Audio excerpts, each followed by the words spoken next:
college. And so a whole bunch of us, probably 20 students from Birmingham Southern, went down to the church to hear Dr. King. I'd never been in a black church before. I didn't know what to expect because in my church that I grew up in, they didn't want any blacks to come in our church. Yeah. In fact, in 1963, during the demonstrations, there was one of the things that they did was to send people out on a Sunday to desegregate worship services. Oh. And they succeeded in doing that some in some downtown churches.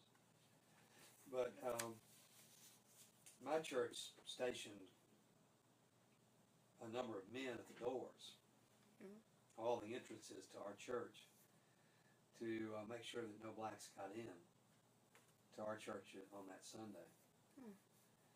And I remembered that. So I didn't know what to expect. We all went in there, and when we came in the door, the first thing they did, the ushers, the people who were greeting people, took us down to the front. We were just going to slip into the back and sit on the back pew. But they escorted us down to the very front of the church.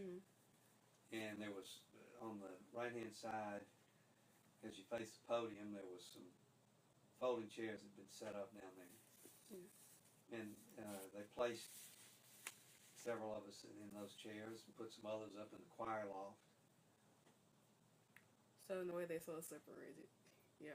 Well, I don't know. No, we were not separated. There were blacks and whites in the choir loft. I can't remember now if there were any blacks around us, but I felt in a way like it was a place of honor. We were down close to the podium. And so I got to see Dr. King that night. This was in February. A number of civil rights leaders went to Arrington and asked him to run for mayor. Arrington was really not, by his nature, a politician. Arrington was very scholarly. He was an introvert, very quiet kind of persona. He had a PhD in zoology. So he had been a teacher, been a college professor. But he decided that he agreed to run in '79. He was elected, largely with black votes. Got about 12% of the white vote. And of course, then he would be mayor for the next 20 years. He was reelected 5 times.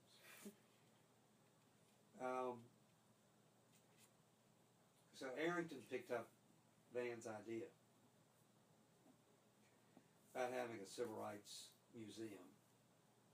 And he appointed a task force of citizens, black and white, to get together to